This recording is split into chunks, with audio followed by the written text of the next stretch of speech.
Lil Yachty is receiving backlash after he seemed to dismiss Sexyy Red opening up about being raped. Lil Yachty asked, "Can you tell us like the craziest thing that's ever happened to you?" Sexyy Red revealed that she got raped before. Lil Yachty and his co-host exchanged awkward looks before laughing and suggesting she tell them something a little less awkward. Now, Sexyy Red then revealed she had been shot, and then they approved of that, I guess. Oh, that's what we're talking about. Do you think this was insensitive, or what do you think about this? Al, let's go to you first. Yeah, I mean, obviously it's insensitive, but think about who she's talking to. She's talking to young men, right, that have been watching her sexualize her brand. And so to them, it didn't mean anything. The sad fact is here that it's 1 out of 4 Black girls experience sexual abuse by the age of 18.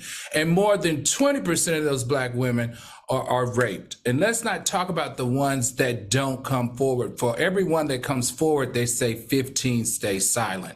So of course this was really insensitive, but at the same time, it goes to show you how in the music industry, especially in these younger generation, how it really doesn't mean anything to them. They are desensitized to this, and especially desensitized to it from someone whose brand is a very sexually, vulgarly sexual brand.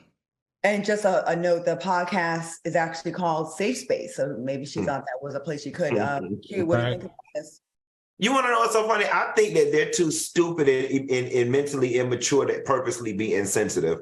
What I got from it was, whoa, bitch, don't kill my vibe. We didn't mean for you to tell us nothing that deep. Like, we meant for you to tell us something superficial. That's how I perceived it. I don't think they're smart enough to intentionally be insensitive, to be quite honest.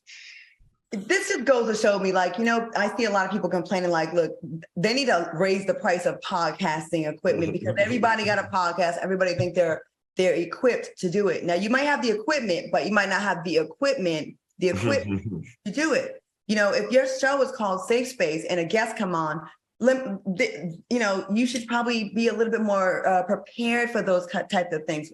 And even if she's a sexual being, that's very often the types of people that are sexually abused, that have been victims of rape, that have been victims of molestation, that usually shows itself in that kind of behavior. You don't just wake up and say, oh, I want to talk about my booty hole and getting fucked all the time. You know what I mean? So I just think that they both made a mistake. She, by thinking she was with people that were had the depth to handle that subject matter, and them having a podcast and not being ready for that kind of response, you know? Claudia, no, you are 100% wrong.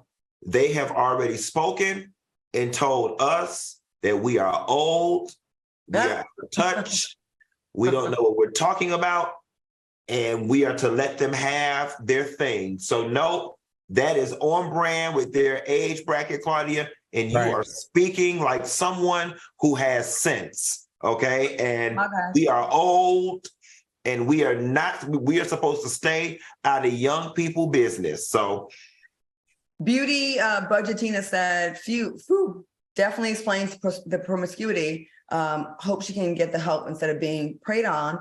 And PRT Diva said, they laughed because no one takes Black women seriously, so they laughed.